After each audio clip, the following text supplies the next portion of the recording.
بسم اللہ الرحمن الرحیم باب الصدقۃ من کسب طیب۔ یہ باب اس بیان میں کہ صدقہ پاک کمائی سے، یعنی صدقہ پاک کمائی سے ہو تو اللہ رب العزت جل جلالہ قبول فرماتا ہے۔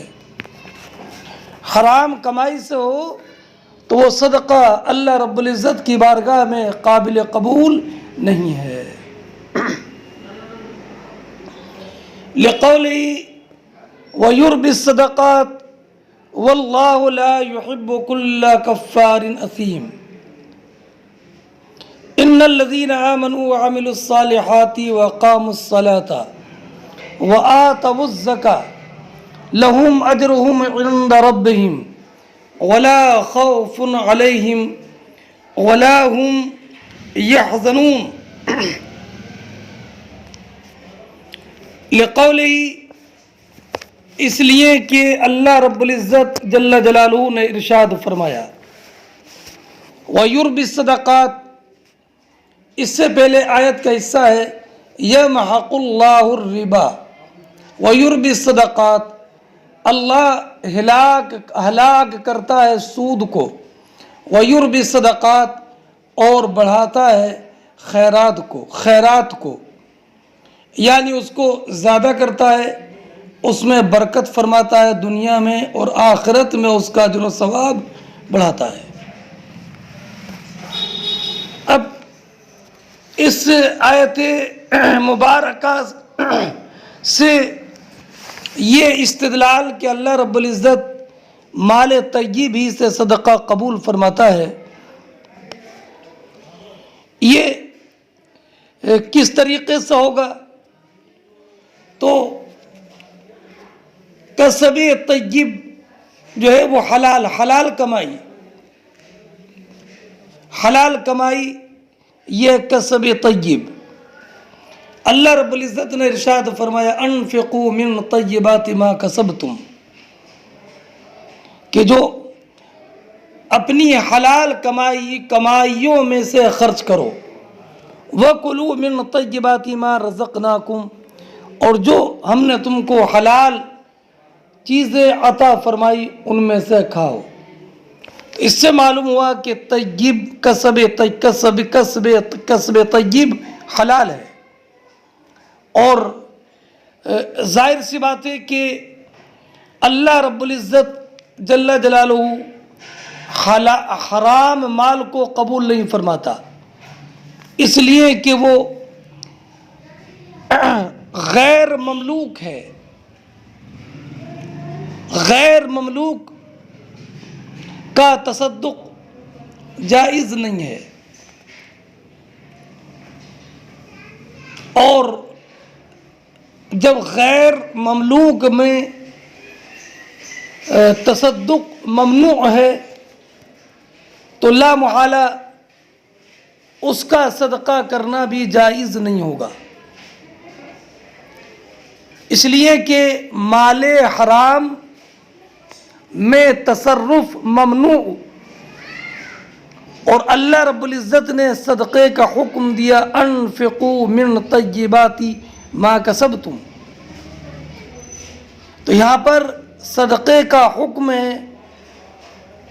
اور حرام میں تصرف ممنوع ہے تو اس کا تصدق بھی ممنوع ہوا، اور یہاں پر تصدق کا حکم ہے، تو اس سے معلوم ہوا کہ صدقہ وہی مقبول ہوگا جو صدقہ مال طیب حلال کمائی سے ہو۔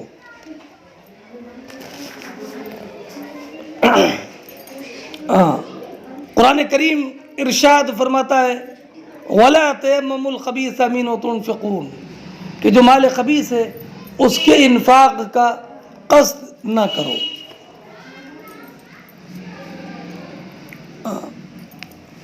اگلی آیت کریمہ ہے، اس کا پہلا جملہ میں نے آپ کو بتایا اس آیت کریمہ کا یمحق اللہ الربا، اللہ رب العزت سود کو ہلاک کرتا ہے، وَيُرْبِي الصَّدَقَاتِ اور بڑھاتا ہے خیرات کو۔ خیرات کو کب بڑھائے گا؟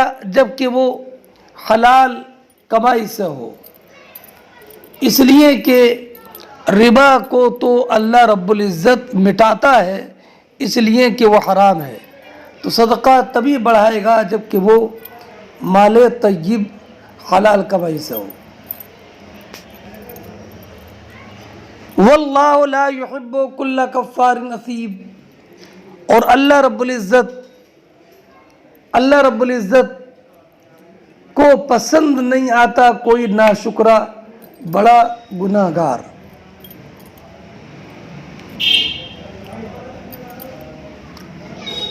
اب اس آیت یمحق اللہ الربا ویربی الصدقات سے اس آیت کے جملے کا کیا تعلق ہے؟ واللہ لا يحب كل کفار اثیم، وہ یہ کہ ربا یعنی سود لینے والا، گویا کہ اللہ رب العزت نے اس کو جو حلال طور پر روزی عطا فرمائی وہ اس پر راضی نہیں ہے، اور اللہ رب العزت نے حلال کمائی جو اس کے لیے مشروع فرمائی وہ اس پر اکتفا کرنے والا نہیں ہے۔ تو یہ ناحق لوگوں کے مال کھانے میں کوشش کرتا ہے باطل طریقوں سے، تو گویا کہ یہ ان نعمتوں کا ناشکرہ ہے جو اللہ رب العزت نے اس کو نعمت عطا فرمائی۔ اور لوگوں کا ناحق مال کھانے کی وجہ سے یہ بڑا ظالم گناہ گار ہے۔ پھر اللہ رب العزت نے اگلی آیت کریمہ میں مدح فرمائی ان لوگوں کی جو اپنے رب پر ایمان لائے اور اللہ رب العزت کے حکم کی اطاعت کرتے ہیں، اس کے شکر کو ادا کرتے ہیں، اس کی مخلوق کے ساتھ احسان کرتے ہیں، شکر ادا کرتے ہیں، نماز قائم کر کے لوگوں کے ساتھ اچھائی کرتے ہیں، فقراء کو مال دے کر۔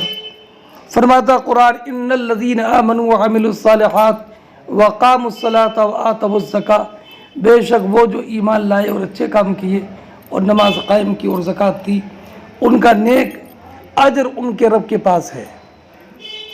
ولا خوف علیہم ولا هم یحزنون، اور نہ انہیں کچھ اندیشہ ہو یعنی موت کے وقت، ولا هم یحزنون، اور نہ کچھ غم قیامت کے دن۔ بہرحال حضرت امام بخاری رضی اللہ تعالیٰ عنہ نے یہ ثابت فرمایا کہ اللہ رب العزت صدقہ قبول تبھی فرماتا ہے جب کہ وہ حلال کمائی سے ہو۔ حدثنا عبداللہ ابن منیر سمع ابا النضر حدثنا قال حدثنا عبد الرحمن هو ابن عبد الله ابن دینار عن ابی صالح عن ابی ہریرہ قال رسول اللہ صلی اللہ علیہ وسلم من تصدق بعدل تمرة من کسب طیب ولا يقبل اللہ الا الطیب فإن اللہ يتقبلها بیمینہ۔ فرماتے ہیں امام بخاری کے ہم سے حدیث بیان کی عبداللہ ابن منیر نے، انہوں نے ابو نضر کو سنا، انہوں نے عبد الرحمن کو، عبد الرحمن یہ عبداللہ ابن دینار کے بیٹے ہیں، یہ روایت کرتے ہیں اپنے والد عبداللہ ابن دینار سے، وہ روایت کرتے ہیں ابو صالح سے، وہ روایت کرتے ہیں حضرت ابو ہریرہ سے کہ نبی اکرم صلی اللہ تعالی علیہ وسلم نے ارشاد فرمایا کہ جو شخص پاک کمائی سے کھجور کے برابر صدقہ کرے تو اللہ اسے اپنے دائنے ہاتھ میں لیتا ہے،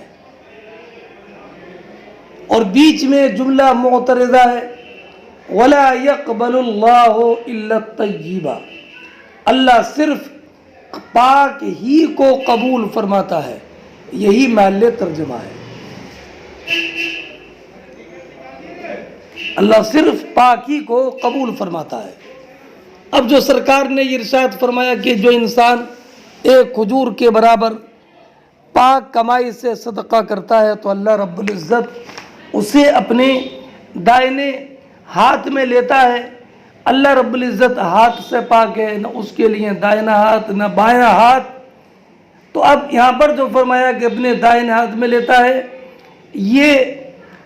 یہ اشعار کرنے کے لیے کہ اللہ رب العزت کی بارگاہ میں اسے حسن قبول حاصل ہوتا ہے۔ اس لیے کہ لوگوں میں یہ معروف ہے کہ دائیں ہاتھ اہم کاموں کے لیے ہے، اور مراد یہ ہے کہ دائیں ہاتھ میں لینے سے مراد کہ اللہ رب العزت اس کو فوراً قبول فرماتا ہے۔ اور یہ بھی کہ عموماً دائیں ہاتھ میں قوت لینے کی، پکڑنے کی بائیں ہاتھ کے مقابل زیادہ ہوتی ہے، تو مراد یہ ہے کہ اللہ رب العزت اس کے صدقے کو قبول فرماتا ہے۔ نبی کریم صلی اللہ تعالی علیہ وسلم نے ارشاد فرمایا، ثم یربی لصاحبہ، پھر اس کو بڑھاتا ہے جیسے تم لوگ اپنے بچڑے کو پالتے ہو، کما یربی احدکم فلوہ، جیسے تم اپنے بچڑے کو پالتے ہو، ایسا اللہ رب العزت اس صدقے کو بڑھاتا ہے، مطلب اس صدقے کے اجر کو بڑھاتا ہے۔ حتی یکون مثل الجبل، یہاں تک کہ وہ صدقہ پہاڑ کے مثل ہو جاتا ہے، یعنی وہ اس انسان کے مثل ہو جاتا ہے جو پہاڑ کے برابر صدقہ کرے۔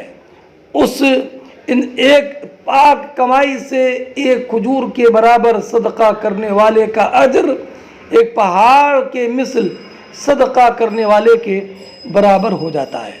صدقات کے بڑھانے سے مراد یہ نہیں ہے کہ کھجور کے برابر صدقہ کرا تو کھجور کو بڑھا دیا، بلکہ صدقہ بڑھانے سے مراد یہ ہے کہ اللہ رب العزت اس پر اجر بڑھا دیتا ہے۔ اور اگر یہ بھی مراد ہو کہ کھجور کے جو صدقہ کی اس کے وزن کو بڑھا دیتا ہے، تو یہ اس معنی کر درست ہوگا کہ اللہ رب العزت میزان میں اس کے وزن کو بڑھا دے گا، میزان میں اس کے وزن کو بڑھا دے گا۔ اگر کمیت مقدار میں زیادتی سے یہ مراد لی جائے تو علامہ عینی فرماتے لم ینکر ذالک، اس کا بھی انکار نہیں کر سکتے ہیں کہ مراد یہ ہو کہ اللہ رب العزت اس کے وزن کو میزان میں بڑھا دے گا، اور اس کھجور کے برابر صدقے کا وزن قیامت کے دن پہاڑ کے وزن کے برابر کر دے گا۔ اور ایک روایت میں حتی ان اللقمۃ لتصیر مثل احد، یہاں تک کہ وہ لقمہ جو کسی کو محبت کے ساتھ کھلایا بنیت ثواب، وہ احد پہاڑ کے مثل ہو جائے گا۔ فرماتے ہیں تابعہ سلیمان عن ابن دینار، فرماتے ہیں عبد الرحمن ابن عبداللہ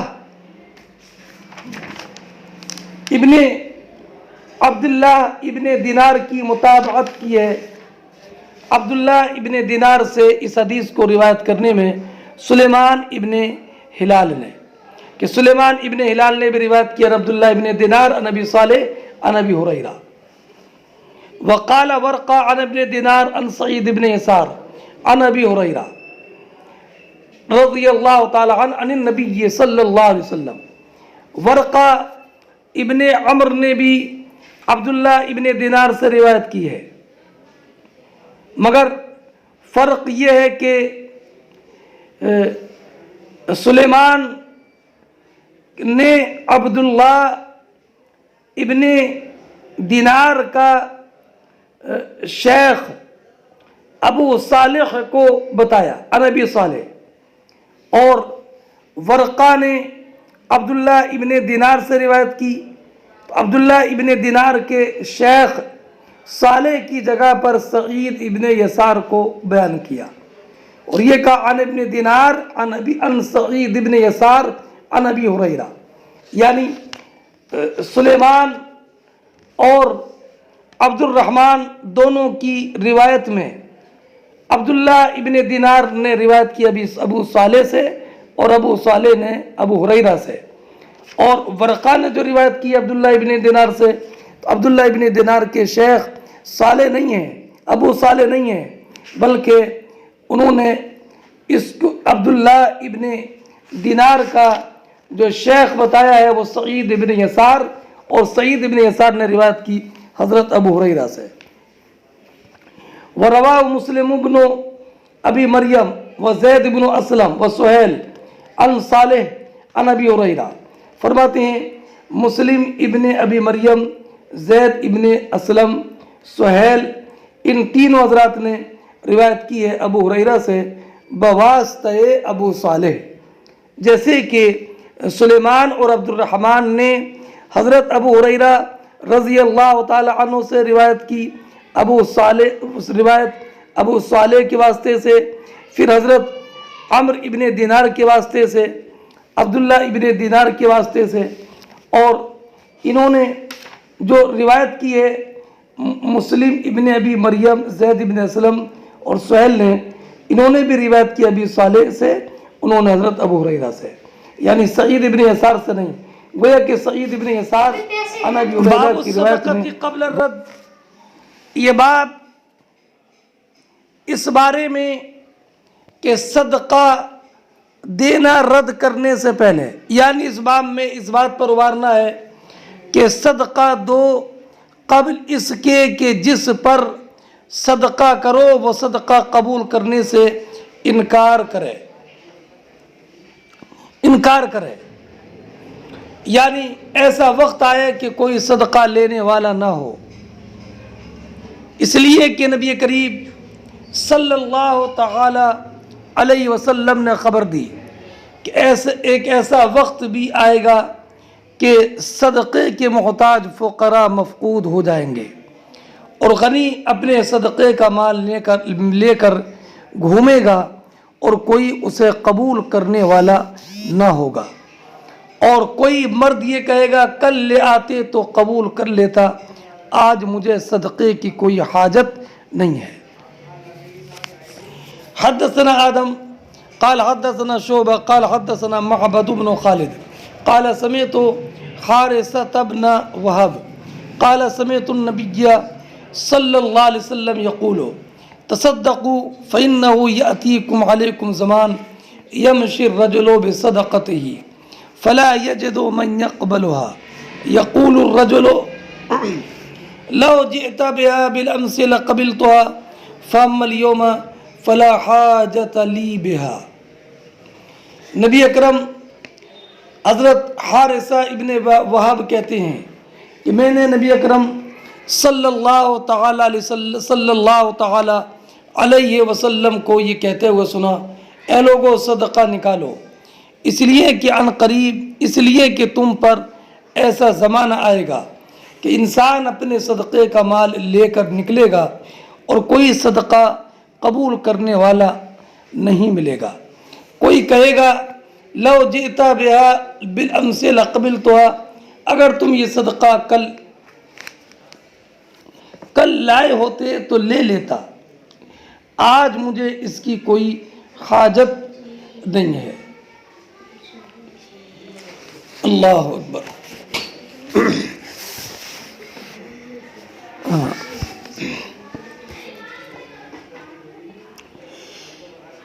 یہ قیامت کی علامتوں میں سے ایک علامت ہے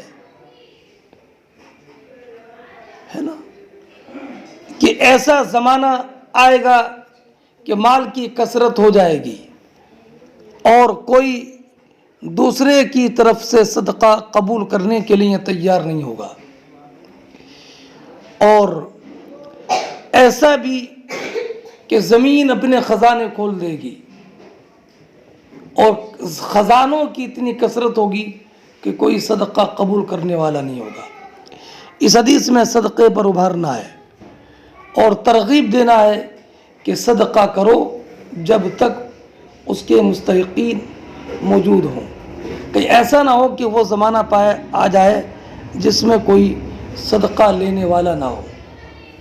حدثنا ابو الیمان قال اخبرنا شعیب قال حدثنا ابو زناد عن عبد الرحمن عن ابی ہریرہ قال قال النبی صلی اللہ علیہ وسلم لا تقوم الساعة حتى يكثر فيكم المال فيفيض حتى يهم رب المال من يقبل صدقته من يقبل من يفعل يهمك، اور رب المال مفعول به مقدم، وحتى يعرضه فيقول الذي يعرضه لا أرب لي فيه۔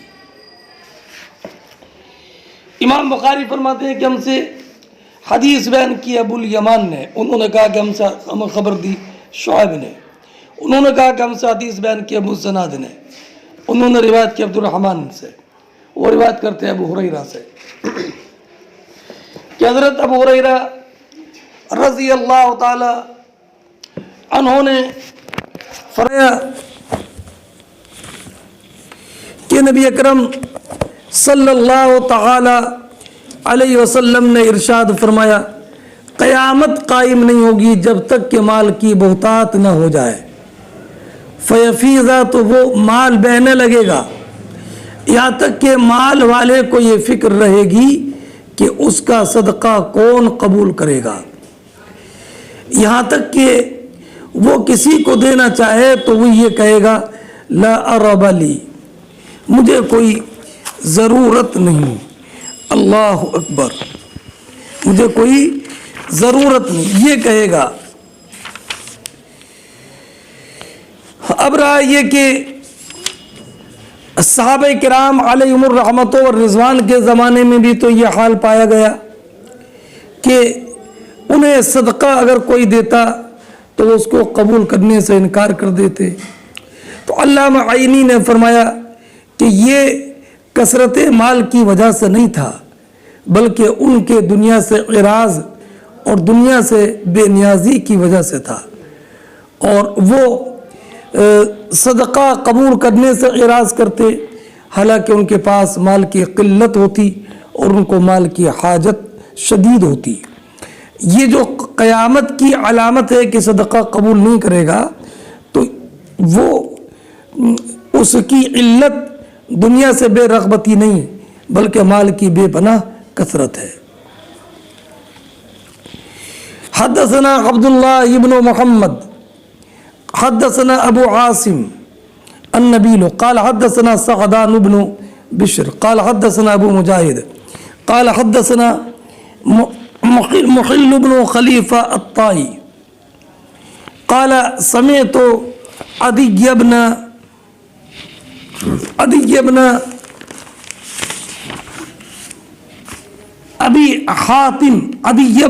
عدی بن حاتم يقول كنت عند النبي صلى الله عليه وسلم فجاءه رجلان احدهما يشكو العيلة والآخر يشكو قطع السبيل فقال رسول الله صلى الله عليه وسلم أما قطع السبيل فإنه لا يأتي عليك إلا قليل حتى تخرج العير إلى مكة بغير خفير، وأما العيلة فإن الساعة لا تقوم حتى يطوف أحدكم بصدقته فلا يجد من يقبلها منه ثم لا يقفن أحدكم بين يدي الله ليس بينه وبينه حجاب ولا ترجمان یا ترجمان۔ فرماتے ہیں محل ابن خلیفہ طائی، محل ابن خلیفہ طائی کہ میں نے عدی ابن حاتم کو یہ کہتے ہوئے سنا کہ میں نبی اکرم صلی اللہ تعالی علیہ وسلم کی خدمت میں تھا کہ نبی کریم کی بارگاہ میں دو شخص حاضر ہوئے احدہما یشکو العیلہ، ان میں سے ایک نے تنگ دستی کی شکایت کی اور دوسرے نے راستے میں ڈاکہ زنی کی، دوسرے نے راستے میں ڈاکہ زنی کی کہ راستے میں لوگ مال لوٹ لیتے ہیں۔ تو نبی کریم صلی اللہ تعالی علیہ وسلم نے ارشاد فرمایا، ڈاکہ تھوڑے ہی دنوں کے بعد وہ وقت آئے گا کہ قافلہ بغیر محافظ کے مکہ جائے گا، اور تنگ دستی تو فرمایا فَإِنَّ السَّاعَةَ، فرمایا کہ بے شک قیامت قائم نہیں ہوگی جب تک اتنی دولت کی فراوانی نہ ہو جائے کہ تم صدقے کا مال لے کر گھومو گے اور کوئی لینے والا نہ پاؤ گے۔ ثم ليقفن احدكم بين يدي اللہ، اس کے بعد تم اللہ کے حضور کھڑے ہو گئے اور اس طرح کے درمیان میں کوئی حجاب اور ترجمان نہیں ہوگا، یترجم لہ، جو ترجمانی کرے۔ پھر اللہ رب العزت جل جلالہ عم نوالہ بندے سے فرمائے گا، الم اوتک مالا، کیا میں نے تجھے مال نہیں دیا تھا؟ فیقولن بلا، تو بندہ عرض کرے گا ضرور دیا تھا۔ پھر اللہ رب العزت فرمائے گا، الم ارسل الیک رسولا، کیا تیرے پاس میں نے رسول نہیں بھیجا تھا؟ بندہ عرض کرے گا بلا، ضرور بھیجا تھا۔ فینظر عن یمینہ فلا یری الا النار، ثم ینظر عن شمالہ فلا یری الا النار۔ اب وہ دائنی طرف، اب وہ بندہ دائنی طرف دیکھے گا تو آگ ہی دیکھے گا، اور بائیں طرف نظر گھمائے گا تو صرف آگ ہی دیکھے گا۔ اب نبی کریم علیہ السلام نے ارشاد فرمایا، فَلْيَتَّقِيَنَّ أَحَدُكُمْ النَّارَ وَلَوْ بِشِقِّ تَمْرَةٍ، وَلَوْ بِشِقِّ تَمْرَةٍ، فرمایا تم آگ سے بچو،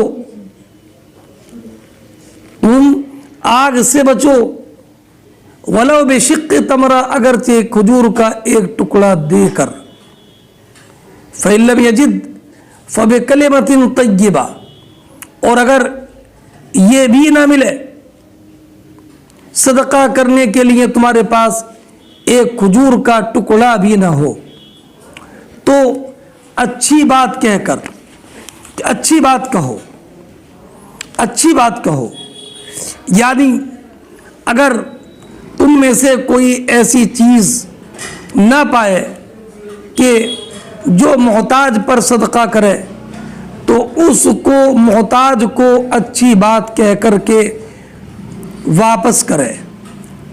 یہ بھی وہ چیز ہے کہ جس سے محتاج کا دل خوش ہو جائے گا۔ تو اس سے یہ معلوم ہوا کہ کلمہ طیبہ، اچھی بات سے بھی جہنم سے انسان ایسے ہی بچ سکتا ہے جیسے کہ کھجور کی آدھی کھجور صدقہ کر کے جہنم سے بچ سکتا ہے۔ اور اس سے یہ بھی معلوم ہوا کہ کلمہ خبیثہ، برے کلمہ، گالی گلوچ، اس کی وجہ سے انسان جہنم کا مستحق ہو جاتا ہے۔ اور اس میں یہ بھی معلوم ہوا کہ صدقہ کرنا چاہیے، اور یہ بھی کہ کسی بھی نیکی کو حقیر نہ سمجھے، چاہے کوئی فعل ہو یا کوئی قول ہو۔ حدثني محمد بن العلاء قال حدثنا ابو اسامہ عن برید عن ابی بردہ عن ابی موسیٰ رضی اللہ تعالی عنہ قال ليأتين على الناس زمان يطوف الرجل فيه بصدقة من الذهب۔ حضرت ابو موسیٰ شریف فرماتے ہیں کہ نبی کریم علیہ السلام نے ارشاد فرمایا کہ لوگوں پر ایک ایسا زمانہ ضرور آئے گا کہ اس میں لوگ صدقے میں سونا دینے کے لیے چکر لگائے گا اور کوئی سونا لینے والا نہیں ہوگا. سونے کا اس لیے ذکر کہ سونا سب سے عمدہ مال ہے. جب کوئی سونا لینے والا نہیں ہوگا تو اس کی علاوہ جو چاندی یا نقد پیسہ ہے اس کا لینے والا تو بدرجہ اولا نہیں ہوگا. وَيَرَى الرَّجُلُ الْوَاحِدُ يَتَبَعُهُ 40 امْرَأَةً يَلُوذْنَ بِهِ اور وَيُرَى الرَّجُلُ الْوَاحِدُ اور ایک مرد کی ماتحتی اور پناہ میں 40 عورتیں ہوں گی. یلوزنا لہذا یلوز و پناہ لینا. یلوزنا ایک مرد کی پناہ لیں گی 40 عورتیں ایک مرد کی پناہ لیں گی. مردوں کی کمی اور من قلت الرجال و کثرت النساء مردوں کی کمی اور عورتوں کی زیادتی کی وجہ سے. اللہ اکبر اللہ اکبر کبیرہ. اور حضرت انس رضی اللہ تعالیٰ عنہ کی روایت میں یہ ہے کہ 50 عورتوں کا نگراں ایک مرد ہوگا. اور مردوں کی قلت ہوگی عورتوں کی کثرت ہوگی اور مال کی اتنی زیادہ کثرت ہوگی کہ سونا جیسا اہم اور سب سے زیادہ اشرف جو مال ہے اس کو لینے والا نہیں ہوگا. ہاں یہ نبی کریم علیہ السلام نے غیب کی خبر دی جو آپ کے بعد کثرت مال ہونے والی ہے یہاں تک کہ کوئی مال قبول کرنے والا نہیں ہوگا. ہاں علامہ عینی نے یہ فرمایا کہ یہ اس وقت ہوگا کہ جب کہ حضرت عیسیٰ علیہ السلام دجال کو قتل کر دیں گے اور کفار کو قتل کر دیں گے اور کوئی جب اس وقت کوئی کافر باقی نہ رہے گا تو اس وقت اللہ رب العزت جل جلالہ کے حکم سے آسمان کی برکات زمین تک نازل ہوں گی اور لوگ اس وقت میں قلیل ہوں گے. کچھ جمع نہ کریں گے اس لیے کہ انہیں معلوم ہوگا کہ قیامت قریب ہے. اور زمین اپنے خزانے کھول دے گی مال بے پناہ ہو جائے گا یہاں تک کہ لوگوں کو مال میں باب اتقوا النار ولو بشق تمرۃ. یہ باب اس بارے میں کہ آگ سے بچو جہنم سے بچو اگرچہ آدھی کھجور سے ہی کیوں نہ سہی. یہ حدیث کا لفظ ہے اتقوا النار ولو بشق تمرہ. والقلیل من الصدقہ والقلیل یہ جر کے ساتھ پڑھا جائے گا. یہ معطوف ہے بے شق تمرہ پر.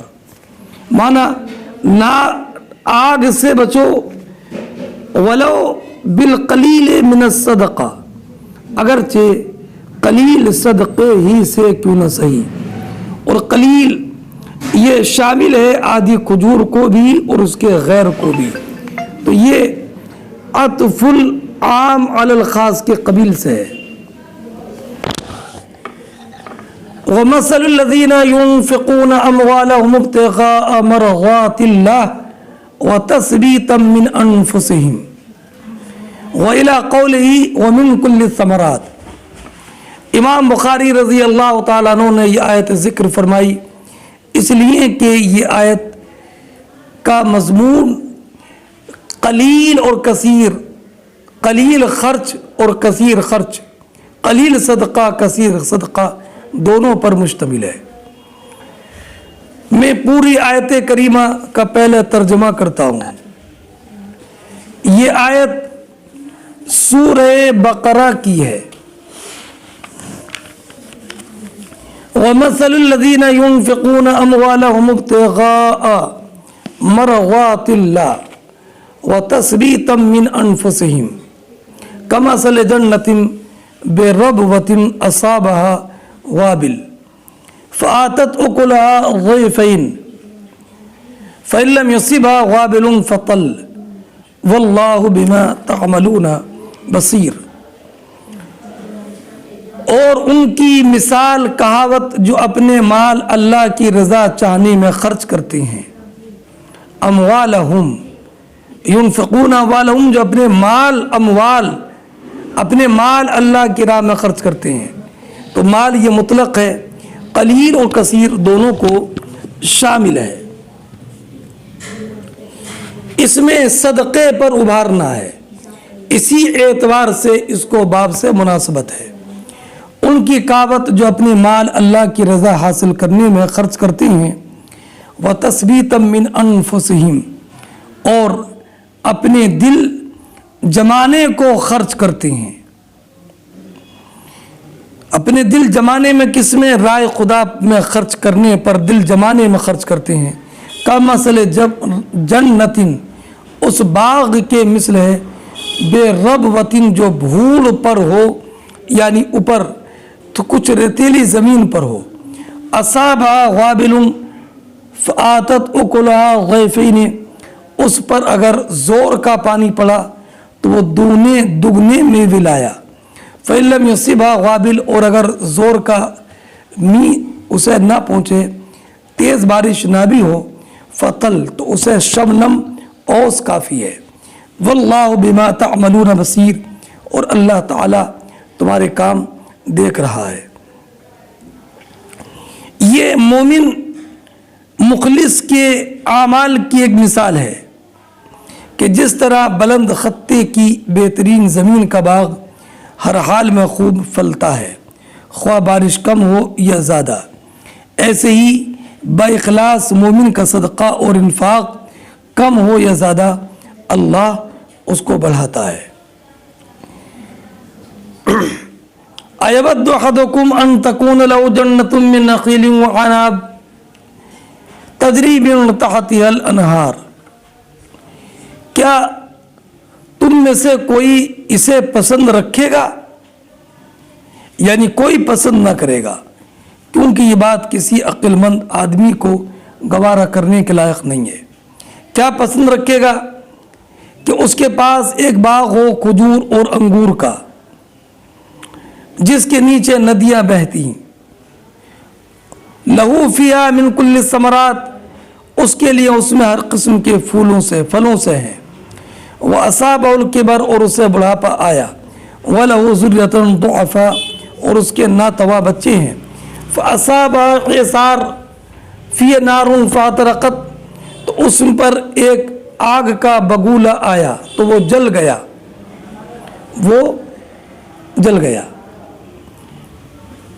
تو اس وقت اس کے رنج غم اور حسرت و یاس کی کیا انتہا ہوگی. یہی حال اس کا ہے جس نے اعمال حسنہ تو کیے مگر رضا الہی کے لیے نہیں بلکہ ریا کی غرض سے، اور وہ اس گمان میں ہو کہ میرے پاس نیکیوں کا ذخیرہ ہے، مگر جب شدید حاجت کا وقت یعنی قیامت کا دن آئے تو اللہ تعالیٰ ان اعمال کو نہ مقبول کر دے. اللہ اکبر کبیرہ. اس وقت اس کو کتنا رنج اور کتنی حسرت ہوگی. چونکہ امام بخاری نے فرمایا تھا لہو فیہا من کل الثمرات، اس لیے میں نے پوری آیت کو مکمل کیا. کذالک یبین اللہ لکم الآیات ایسی اللہ بیان کرتا ہے تم سے اپنی نشانیاں کہ تم دھیان لگاؤ. لعلکم تتفکرون. بہرحال مومن اگر اخلاص کے ساتھ صدقہ کم کرے یا زیادہ، اللہ رب العزت اسے قبول فرماتا ہے اور اس صدقے کا اجر بڑھاتا ہے.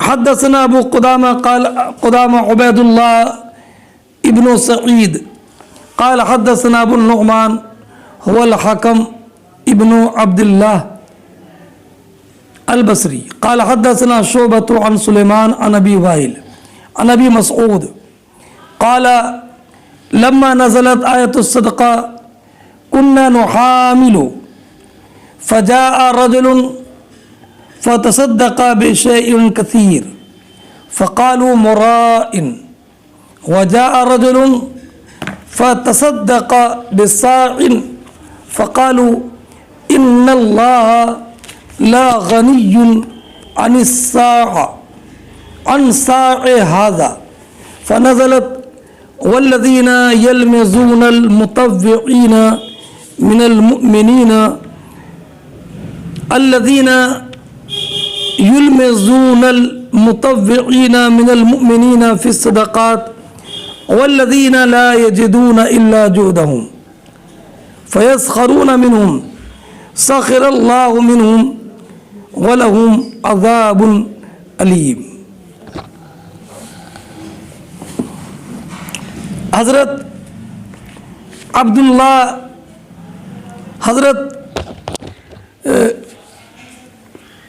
عبداللہ ابن مسعود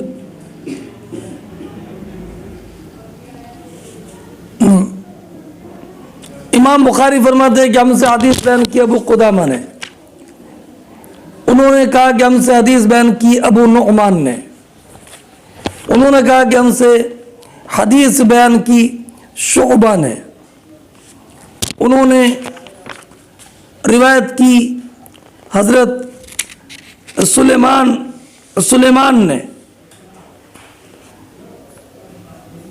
سلیمان عامش نے،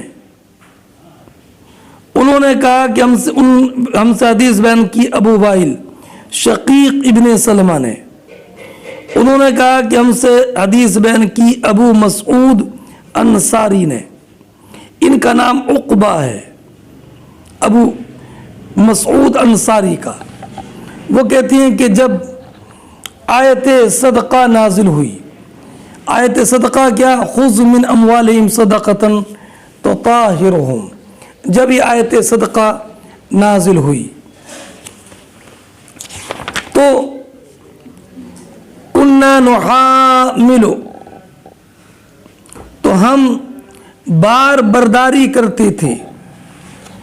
فجاء رجل فتصدق بشيء كثير، تو ایک صاحب آئے اور انہوں نے بہت زیادہ صدقہ کیا. وہ حضرت عبد الرحمن ابن عوف ہیں. انہوں نے بہت زیادہ صدقہ کیا، یعنی 8,000 یا 4,000. جب نبی کریم علیہ الصلوۃ نے لوگوں کو صدقے پر ابھارا اور یہ آیت کریمہ نازل ہوئی تو صحابہ کرام علیہم الرحمۃ والرضوان نے اپنی حسب حیثیت صدقہ نکالا. حضرت عبد الرحمن ابن عوف 4,000 نقد اپنے کل اثاثے کا آدھا لے آئے. فقالوا مرائن، تو منافقین نے کہا کہ یہ ریاکار ہے. اور ایک صاحب آئے اور انہوں نے ایک صدقہ کیا تو منافقین نے کہا کہ بے شک اللہ رب العزت تو ایک اس کے سع کے صدقے سے بے نیاز ہے، غنی ہے، اسے ایک سع صدقے کی کیا حاجت ہے. تو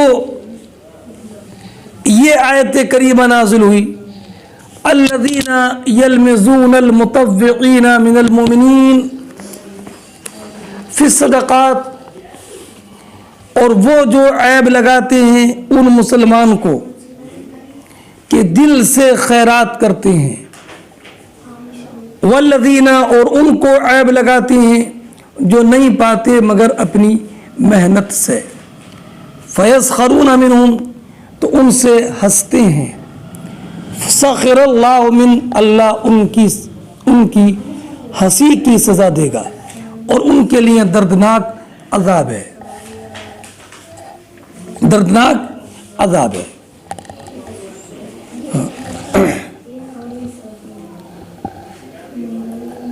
چلیے. اور حضرت عبد الرحمن ابن عوف رضی اللہ تعالی عنہ 4000 درہم لائے تھے اور عرض کیا تھا یا رسول اللہ میرا کل مال 8000 درہم تھا، 4000 یہ رائے خدا میں حاضر ہے اور 4000 میں نے گھر والوں کے لیے روک لیے ہیں. تو نبی کریم علیہ الصلوۃ والسلام نے فرمایا جو تم نے دیا اللہ اس میں بھی برکت دے اور جو روک لیا اس میں بھی برکت دے. حضور کی دعا کا اثر یہ تھا کہ ان کا مال بہت بڑا، یہاں تک کہ جب ان کی وفات ہوئی تو انہوں نے 2 بیویاں چھوڑی، انہیں 8واں حصہ ملا جس کی مقدار 1,60,000 درہم تھی. اللہ اکبر. والذین لا یجدون الا جہدہم، اور ان کی مذاق بناتے ہیں کہ جو نہیں پاتے مگر اپنی محنت سے، مگر اپنی محنت سے. ہاں کوئی تو یہ کیا جو 1 سا لے کر کے آئے تھے، 1 سا لانے والوں میں ابو عقیل انصاری 1 سا کھجورے لے کر حاضر ہوئے اور انہوں نے بارگاہ رسالت میں عرض کی میں نے آج رات پانی کھینچنے کی مزدوری کی، اس کی اجرت 2 سا کھجوریں ملی. 1 سا تو میں گھر والوں کے لیے چھوڑایا اور 1 سا رائے خدا میں حاضر ہے. حضور نے یہ صدقہ قبول فرمایا اور اس کی قدر کی. منافقین کیا ہنستے تھے؟ صدقے کی قلت پر عار دلاتے تھے. تو اللہ رب العزت نے فرمایا سخر اللہ منہم، اللہ ان کی ہنسی کی سزا دے گا اور ان کے لیے دردناک عذاب ہے. بہرحال اس حدیث سے یہ معلوم ہوا کہ صدقہ چاہے کم ہو یا زیادہ ہو اللہ رب العزت اس کو قبول فرماتا ہے. اگلی روایت حدثنا سعید بن یحییٰ قال حدثنا ابی قال حدثنا الاعمش عن شقیق عن ابی مسعود الانصاری قال كان رسول اللہ صلی اللہ علیہ وسلم اذا امرنا بالصدقہ انطلق احدنا الى السوق فيحامل فيصيب المدة وإن لبعضهم وإن لبعضهم اليوم لمئة ألف اليوم لمئة ألف.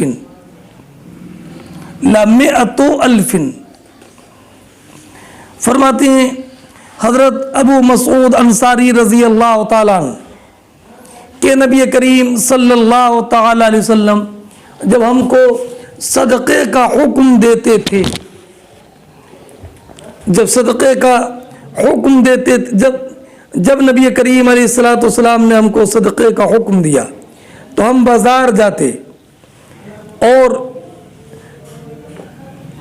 فیحامل اور بوجھ اٹھاتے، کھجوریں ڈھوتے، فیصیب المد تو 1 مد ملتا، اسے خیرات کرتے. اور آج عالم یہ وَإِنَّ لِبَعْضِهِمْ الْيَوْمَ لَمِئَةُ أَلْفٍ، اور آج کچھ لوگوں کے پاس 1 لاکھ ہے، کچھ لوگوں کے پاس 1 لاکھ ہے، 1 لاکھ ہے. دونوں جگہ حضرت ابو مسعود انصاری ہی مراد ہے. جیسے کہ تفسیر میں کَنَّهُ يُعَرِّضُ نَفْسَهُ، اپنا حال ہی بتا رہے ہیں کہ میرا ایک حال وہ تھا کہ جب نبی کریم صلی اللہ تعالی علیہ وسلم نے صدقے کا حکم دیا تو میں بازار میں جا کر کھجور کی شاخوں کا گٹھر اپنی پیٹھ پر رکھ کے مزدوری کرتے اور 1 مد ملتا تو اسے خرچ کرتے. اور آج عالم یہ ہے کہ کثرت فتوحات کی وجہ سے. حدثنا سلیمان بن حرب قال حدثنا شعبہ عن ابی اسحاق قال سمعت عبد الله بن معقل قال سمعت عدي بن حاتم قال سمعت النبي صلی اللہ علیہ وسلم یقول اتقوا النار ولو بشق تمرہ. امام بخاری فرماتے ہیں کہ ہم سے حدیث بیان کی سلیمان ابن حرب نے. انہوں نے کہا کہ ہم سے حدیث بیان کی شعبہ نے. انہوں نے کہا کہ ہم سے حدیث بیان کی ابو اسحاق نے. انہوں نے کہا کہ میں نے عبداللہ ابن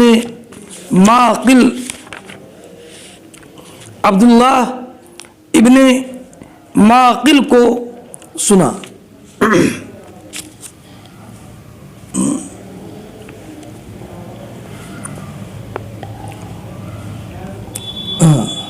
انہوں نے کہا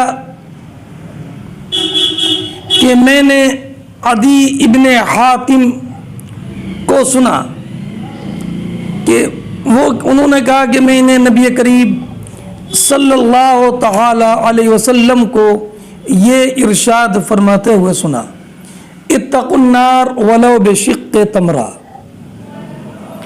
جہنم سے بچو اگرچہ آدھی کھجور صدقہ کر کے ہی کیوں نہ سخی.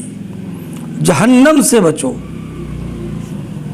اگرچہ آدھی کھجور صدقہ کر کے ہی کیوں نہ سخی.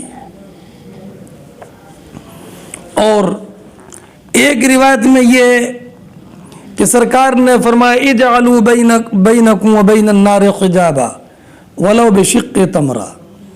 اپنی اور جہنم کے درمیان حجاب بنا لو اگرچہ ایک کھجور آدھی کھجور کو صدقہ کر کے ہی کیوں نہ سہی. حضرت عبداللہ ابن مسعود کی روایت میں یہ ہے کہ سرکار نے فرمایا لیتق احدکم وجہہ النار ولو بشق تمرہ. اور ایک روایت میں یہ ہے حضرت انس سے مروی ہے افتدوا من النار ولو بشق تمرہ. اور عبداللہ ابن عباس کی روایت میں ہے اتقوا النار ولو بشق تمرہ. اس سے صدقے کی فضیلت اہمیت اور صدقے کی پر ابھارنا یہ سب ثابت ہوتا ہے. حدثنا بشر بن محمد قال اخبرنا عبد الله قال اخبرنا معمر عن الزهري قال حدثنا عبد الله بن ابي بكر ابن حزم عن عروة عن عائشة قالت دخلت امرأة معها ابنتان لها تسأل فلم تجد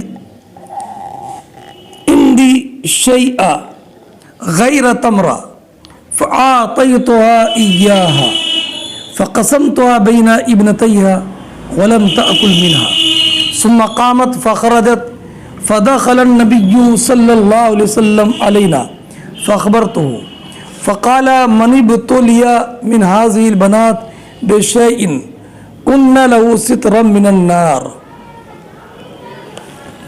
حضرت عائشہ صدیقہ رضی اللہ تعالی عنہ بیان فرماتی ہیں کہ ایک عورت سوال کرنے کے لیے آئی.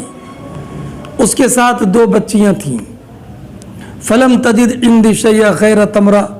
اس نے میرے پاس ایک کھجور کے سوا کچھ نہ پایا تو میں نے وہ کھجور اس کو دے دی. تو اس نے اسے دونوں بچیوں میں تقسیم کر دیا اور ولم تاکل منا اور اس میں سے خود کچھ نہ کھایا. اور پھر وہ اٹھی اور چلی گئی اور نبی اکرم صلی اللہ تعالی علیہ وسلم تشریف لائے تو میں نے حضور کو یہ واقعہ بتایا. تو نبی اکرم صلی اللہ تعالی علیہ وسلم نے فرمایا جو ان بچیوں سے آزمایا جائے تو یہ بچیاں کن لہ سترا من النار تو یہ بچیاں اس کے لیے جہنم سے آڑ ہوں گی. اللہ اکبر. باب جو قائم فرمایا وہ باب قائم فرمایا اتقوا النار ولو بشق تمرہ، تو مطابقت اس طور پر ہے کہ اس سائلہ نے جب کھجور کو 2 حصوں میں تقسیم کر دیا تو ہر ایک بچی کو آدھی کھجور پہنچی، ہے نا؟ تو یہ جو حدیث پاک ہے من ابتلیا ببلیتین من ابتلیا من هذه البنات بشیء کن له سترا من النار، یہ 2 حصوں میں تقسیم کر کے اپنی بیٹیوں کو آدھی آدھی کھجور دینے والی اس سرکار کے اس ارشاد کے عموم میں وہ بھی داخل ہوگی، من ابتلیا من هذه البنات بشیء کن له سترا من النار۔ اور دوسرا جو عنوان تھا والقلیل من الصدقہ، تو حضرت عائشہ صدیقہ رضی اللہ تعالی عنہ کا فعل، اس فعل کی مناسبت ترجمۃ الباب کے اس حصے سے ہے والقلیل من الصدقہ، کہ چاہے تھوڑی سی چیز صدقہ کر کے کیوں نہ صحیح، لیکن صدقہ دو، صدقہ دو۔ اس سے یہ معلوم ہوا کہ اگر تھوڑی بھی چیز ہو تو اس کا بھی صدقہ کرنا چاہیے۔ اور یہ بھی معلوم ہوا کہ حضرت عائشہ صدیقہ رضی اللہ تعالی عنہ نے اس کو ایک کھجور دی تاکہ سائل بالکل محروم نہ جائے، خالی ہاتھ واپس نہ جائے۔ اور یہ بھی مروی ہے کہ حضرت عائشہ صدیقہ رضی اللہ تعالی عنہ نے ایک سائل کو انگور کا ایک ہی دانہ دیا تو وہ اسے تعجب ہونے لگا کہ اتنا کم صدقہ عائشہ صدیقہ رضی اللہ تعالی عنہ نے دیا، تو فرمایا کیا ذرے کی برابر سے تو یہ زیادہ ہی ہے۔ اور نبی اکرم اسی کے مثل یہ ہے کہ نبی کریم علیہ الصلوۃ والسلام نے ارشاد فرمایا لا تحقرن شیئا من المعروف، کسی بھی نیکی کو حقیر مت سمجھو، اگرچہ یہی کیوں نہ صحیح کہ تم اپنے ڈول سے کچھ پانی پیاسے کے برتن میں ڈال دو۔ اور یہ بھی کہ عورت کا ایک کھجور اپنی 2 بیٹیوں کے درمیان تقسیم کرنا اس وجہ سے کہ اللہ رب العزت نے ماؤں کے دل میں شفقت اور محبت پیدا فرما دی ہے۔ اور یہ بھی معلوم ہوا کہ بیٹیوں پر خرچہ کرنا یا ان کی پرورش کرنا یہ ان نیک اعمال میں افضل عمل ہے کہ جو اعمال جہنم سے نجات دلانے والے ہیں۔ حضرت ام المومنین عائشہ صدیقہ رضی اللہ تعالی عنہ اتنی سخیہ رحم دل تھی کہ آپ نے ایک قسم کے کفارے میں 40 غلام آزاد کر دیے تھے، اور پھر ہمیشہ کسی بھی سائلہ کو واپس نہیں کرتی تھیں۔ حدیث کے اس جملے پر ذرا اور غور کر لیں کہ نبی کریم علیہ الصلوۃ والسلام نے ارشاد فرمایا کہ من ابتلیا من هذه البنات بشیء، کہ جو لڑکیوں میں من ابتلیا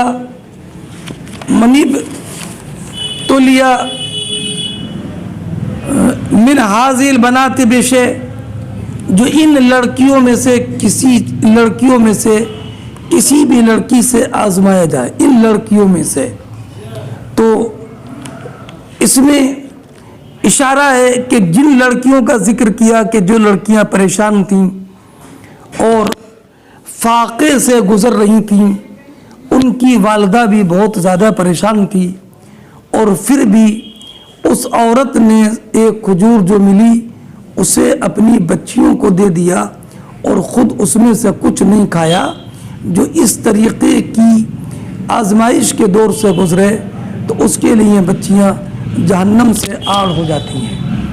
اور یہ بھی احتمال ہے کہ اشارہ مطلقاً بچیوں کے جنس کی طرف سے ہو، جنس کی طرف ہو، اور مراد یہ ہو کہ جس انسان نے بھی اچھے انداز میں حسن سلوک کے ساتھ بچیوں کی پرورش کی تو اللہ رب العزت ان بچیوں کو اس کے لیے آڑ بنا دے گا۔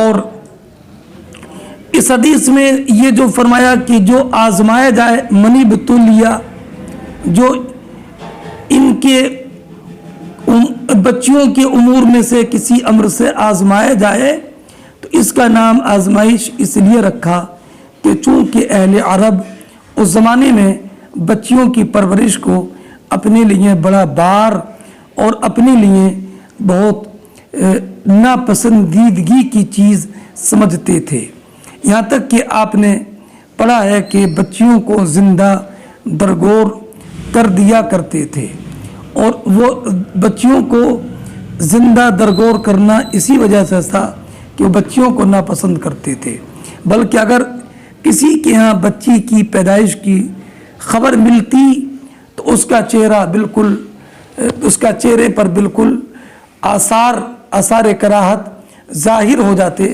اور وہ اسے ناپسند کرتا۔ قرآن کریم فرماتا ہے وَإِذَا بُشِّرَ أَحَدُهُم بِالْأُنثىٰ ظَلَّ وَجْهُهُ مُسْوَدًّا، کہ جب انہیں بچی کی پیدائش کی خوشخبری دی جاتی تو اس کا چہرہ مارے غم اور حزن و ملال کے کالا پڑ جاتا اور بالکل ایسا لگتا کہ غصے میں بالکل پٹا